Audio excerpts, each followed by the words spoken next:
کچھ کما کر لاتے ہیں، اپنے پیٹ بھرنے کے لیے کچھ سامان مہیا کرتے ہیں، وہ کیا ہوتے ہیں؟ بہت کم کاہل ہوتے ہیں۔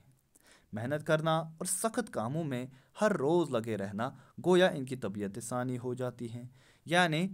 چونکہ یہ لوگ جو ہوتے ہیں یہ پھر محنت و مشقت میں لگے رہتے ہیں، یعنی ہر روز یہ کمائی کے لیے جاتے ہیں، مزدوری کرنے کے لیے جاتے ہیں، تو اس طریقے سے محنت و مشقت کرنا ان کی طبیعت ثانی بن جاتی ہیں، یعنی ان کی وہ کیا بن جاتی ہے؟ اب عادت بن جاتی ہے، یعنی طبیعت ثانی سے مراد یہاں پہ ہے عادت ان کی بن جاتی ہے، ٹھیک۔ مگر جن لوگوں کو ان باتوں کی حاجت نہیں ہے وہ اپنی دلی قوہ کو بیکار چھوڑ کر بڑے کاہل اور بالکل حیوان صفت ہو جاتے ہیں۔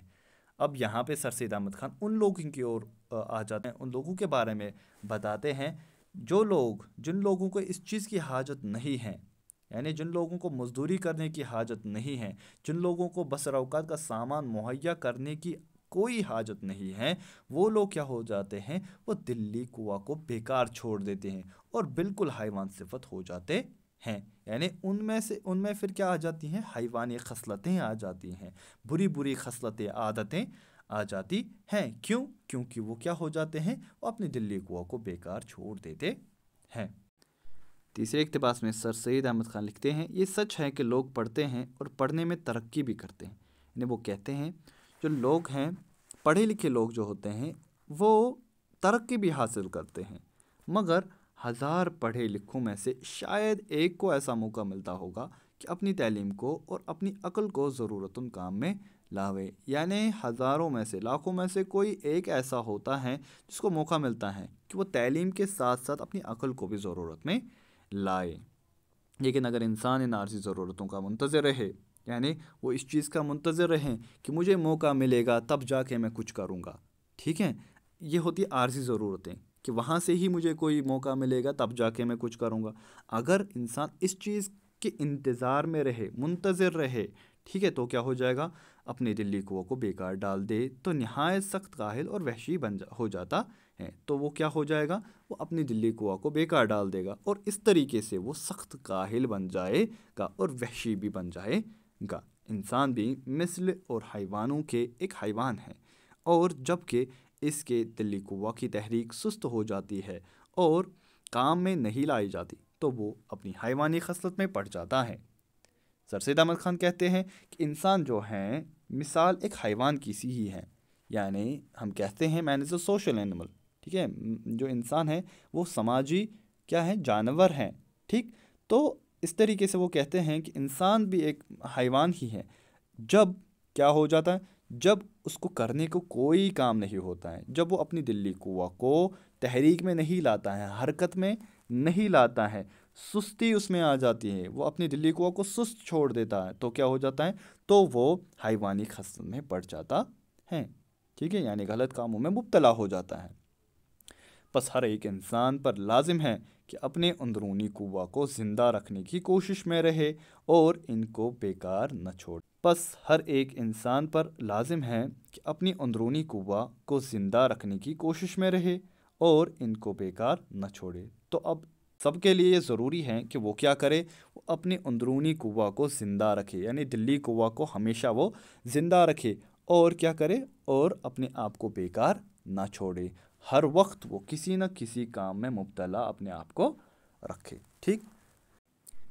چوتھے اقتباس میں سر سید احمد خان کیا فرماتے ہیں؟ ایک ایسے شخص کی حالت کا خیال کرو جس کی آمدنی اس کے اخراجات کے مناسب ہو اور اس کے حاصل کرنے میں اس کو چندہ محنت و مشقت کرنی نہ پڑے، اور وہ اپنی دلی قوہ کو بیکار ڈال دے تو اس کا کیا حال ہوگا؟ یعنی سر سید احمد خان ایسے شخص کو تصور کرتے ہیں جس کے پاس اچھی خاصی آمدنی ہو، ٹھیک ہے، اس کے پاس اچھے خاصے اخراجات ہو اور اس کو محنت کرنے کی بھی کوئی ضرورت نہیں ہو، یعنی چندہ محنت و مشقت کرنی نہ پڑے، تھوڑی سی بھی محنت و مشقت نہ کرنی پڑے، چندہ سے یعنی مراد یہاں پہ تھوڑی سی بھی محنت و مشقت نہ کرنی پڑے، وہ اپنی دلی قوہ کو کیا بیکار ڈال دے تو اس کا کیا حال ہوگا؟ اس کا کیا حال ہوگا؟ یہی ہوگا کہ اس کے عام شوق وحشیانہ باتوں کی طرف مائل ہوتے جائیں گے، یعنی وہ غلط کاموں کی طرف مائل ہوتا جائے گا، یعنی شراب پینا، مزیدار کھانا اس کو پسند ہوگا، یعنی وہ شراب نوشی میں مبتلا ہو جائے گا، قمار بازی یعنی جوا کھیلنا اس کو پسند ہوگا، تماش بینی، بدکاریاں وہ کرنے لگے گا، ان سب چیزوں کا وہ عادی ہو جائے گا، یعنی اس کو عادت لت پڑ جائے گی ان سب چیزوں کی، اور یہی سب باتیں اس کے وحشی بھائیوں میں بھی ہوتی ہیں، یعنی جو اس کے دوست احباب ہوں گے ان میں بھی یہی ساری خرابیاں، یہی ساری بدکاریاں، یہی سارے جو ہیں عیب موجود ہوں گے۔ البتہ اتنا فرق ہوتا ہے کہ وہ پھوہڑ بد سلیقہ وحشی ہوتے ہیں اور یہ ایک وزادار وحشی۔ پھوہڑ بد سلیقہ یعنی وہ بد اخلاق ناشائستہ ہوتے ہیں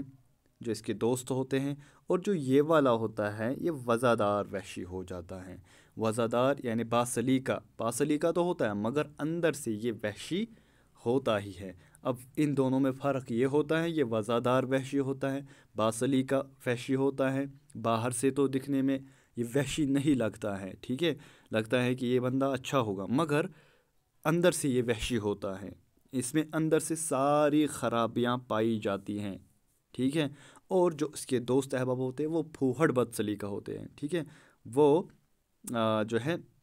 ناشائستہ ہوتے ہیں، بد سلیقہ ہوتے ہیں، ٹھیک ہے۔ آگے چلتے ہیں۔ ہم قبول کرتے ہیں کہ ہندوستان میں ہندوستانیوں کے لیے ایسے کام بہت کم ہیں جن میں ان کو قوائے دلی اور قوت عقلی کو کام میں لانے کا موقع ملے، یعنی سر سید احمد خان اس چیز کا اقرار کرتے ہیں کہ ہندوستان میں جو ہے ہندوستانیوں کے لیے بہت کم موقع فراہم ہوتے ہیں، یعنی یہاں پہ اتنی زیادہ فیسلٹیز، اتنی زیادہ مواقع جو ہیں بچوں کے لیے، لوگوں کے لیے، پڑھے لکھے جوانوں کے لیے کم ہوتے ہیں کہ وہ اپنے دلی اور عقلی قوت کو کام میں لائیں، ٹھیک۔ برخلاف اس کے ولایتوں میں اور خصوصاً انگلستان میں وہاں کے لوگوں کے لیے ایسے موقع بہت ہیں، یعنی اگر ہم ہندوستان کا مقابلہ ولایتوں میں کریں گے، انگلستان کے ساتھ کریں گے، وہاں پہ زیادہ موقع فراہم ہوتے ہیں، اور اس میں بھی کچھ شک نہیں کہ انگریزوں کو بھی کوشش اور محنت کی ضرورت اور اس کا شوق نہ رہے جیسا کہ اب ہیں تو وہ بھی بہت وحشت پنے کی حالت کو پہنچ جائیں گے۔ سر سید احمد خان کہتے ہیں اگر انگلستان کے لوگوں میں بھی شوق نہ رہے، اگر وہ بھی اپنے دلی قوت کو بیکار چھوڑ دیں گے، ٹھیک ہے، تو وہ بھی وحشت پنے کا شکار ہو جائیں، ان میں بھی وحشیانہ خصلتیں پائی جاتی ہیں جیسا کہ ابھی پائی جاتی ہیں، ٹھیک۔ مگر ہم اپنے ہم وطنوں سے یہ کہتے ہیں، اب یہاں پہ سر سید احمد خان اپنے ہم وطنوں سے مخاطب ہوتے ہیں، ہندوستان کے لوگوں کے ساتھ مخاطب ہو کر کہتے ہیں، کیا کہتے ہیں کہ ہمارے ملک میں جو ہم کو اپنے قوائے دلی اور قوت عقلی کو کام میں لانے کا موقع نہیں رہا ہے، اس کا بھی سبب یہی ہے کہ ہم نے کاہلی اختیار کی ہے، یعنی وہ کہتے ہیں کہ ہمارے ملک میں جو قوائے دلی اور قوت عقلی کو کام میں لانے کے مواقع تو ہیں ہی نہیں۔ ہم نے دیکھا کہ انگلستان میں مواقع فراہم ہوتے ہیں، ولایتوں میں لوگوں کو مواقع فراہم ہوتے ہیں، مگر ہماری قوم میں مواقع فراہم نہیں ہوتے ہیں۔ سر سید احمد خان کہتے ہیں اس کا بھی سبب یہی ہے کہ ہم نے کاہلی اختیار کی تھی، اسی لیے ہم نے ایسے مواقع پیدا نہیں کیے جس سے ہم آگے بڑھتے، ٹھیک ہے، یعنی اپنی دلی قوہ کو بیکار چھوڑ دیا ہے، یعنی ہم نے اپنی دلی قوہ کو بیکار چھوڑ دیا ہے، ٹھیک، ہم نے اس کے لیے کوئی جدوجہد نہیں کی ہے۔ اگر ہم کو قوائے قلبی اور قوت عقلی کو کام میں لانے کا موقع نہیں ہے تو ہم کو اسی کی فکر اور کوشش کرنی چاہیے کہ وہ موقع کیوں کر حاصل ہو۔ تو سر سید احمد خان کہتے ہیں کہ اگر ہم کو پتہ ہے کہ ہمارے پاس موقع نہیں ہے قوت قلبی اور قوت عقلی کو کام میں لانے کے، تو ہم کو فکر اور کوشش تو کرنی چاہیے تھی کہ یہ موقع کس طریقے سے ہمیں فراہم ہو، ہمیں اس کے لیے جدوجہد تو کرنی چاہیے تھی، مگر ہم نے ایسا نہیں کیا۔ اگر اس کے حاصل کرنے میں ہمارا کچھ قصور ہے تو اسی کی فکر اور کوشش کرنی چاہیے کہ یہ قصور کیوں کر رفع ہو، اور اگر ہم کو لگتا ہے کہ یہ مواقع ہم کو فراہم کیوں نہیں ہوتے ہیں، ٹھیک ہے، ہمیں اس بارے میں سوچنا چاہیے، اور اگر ہمیں کوئی قصور، کوئی خامی کہیں پہ لگتی ہے تو ہمیں اس کو دور کرنے کی فکر کرنی چاہیے، کوشش کرنی چاہیے کہ یہ خامی دور کیسے ہو اور ہمیں جو ہے مواقع فراہم کیسے ہو کہ ہم کامیاب ہو سکے، ٹھیک ہے۔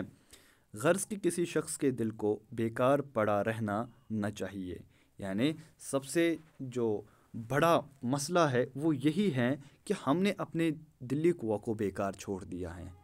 جب ہمارا جو دل ہے وہ حرکت میں آئے، جب ہم اپنے ہاتھ پاؤں سے محنت کرے، اپنے دلی قوے کو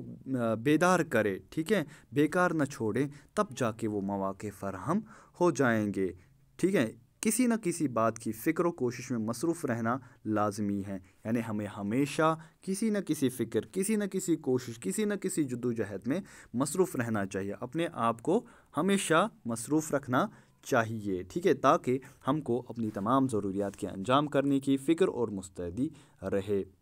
تاکہ ہمیں تمام ضروریت ہم تک میسر ہو۔ ہم کیسے میسر ہو، اس چیز کی ہم کو فکر بھی کرنی چاہیے، تاکہ ہم میں سستی نہ آ جائے، تاکہ ہم میں مستعدی آ جائے، یعنی چستی آ جائے، ٹھیک ہے، مستعدی یعنی چستی آ جائے، ٹھیک۔ اور جب تک کہ ہماری قوم سے کاہلی یعنی دل کا بیکار پڑا رہنا نہ چھوٹے گا، اس وقت تک ہم کو اپنی قوم کی بہتری کی توقع کچھ نہیں، یعنی وہ کہتے ہیں جب تک کہ ہماری قوم اپنی دلی قوہ کو بیدار نہیں کرے گی،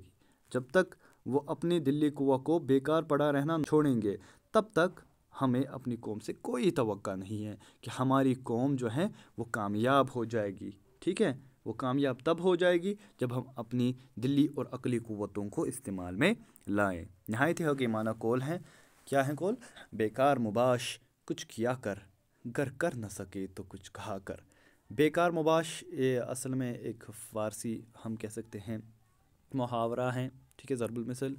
بیکار مباش یعنی جو بیکار رہتا ہے، ٹھیک، یعنی جس کو کوئی کرنے کو کوئی کام نہیں ہوتا ہے۔ مباش یعنی یہ فارسی لفظ ہیں، اس کے معنی ہیں نہ رہنا، بیکار نہ رہو، کچھ کیا کر، یعنی بیکار مباش کچھ کیا کر، ارے بیکار رہنے والے کچھ تو کام کیا کر، گر کر نہ سکے تو کچھ کہا کر، اگر کچھ کام نہیں کر سکتے تو کم از کم اپنے الفاظوں سے، اپنے منہ سے تو کچھ کہا کر، تاکہ تم سے وہ کاہلی دور ہو جائے۔ اور جو یہ مضمون ہے سر سید احمد خان نے لکھا ہے، ٹھیک ہے، اس کے الفاظ معنی دیکھتے ہیں۔ قوہ، قوت کی جمع میں نے بتایا تھا، ٹھیک ہے۔ ارادے کی قوت کے لیے مصنف نے دلی قوہ، اندرونی قوہ اور قوہ قلبی ترکیبیں استعمال کی ہیں، یعنی اس مضمون میں انہوں نے کچھ ترکیبیں استعمال کی ہیں جس میں دلی قوہ، اندرونی قوہ اور قوہ قلبی ہیں۔ قمار بازی، جوا کھیلنا، مستعدی یعنی چستی دکھانا۔ یہاں تک یہ جو مضمون ہے یہ اختتام پذیر ہوتا ہے، تو امید کرتا ہوں کہ آپ کو یہ مضمون سمجھ آ گیا ہوگا، اور آگے آنے والی ویڈیو میں ہم اس مضمون کے سوال جواب کو انجام دیں گے۔ تب تک کے لیے اللہ حافظ۔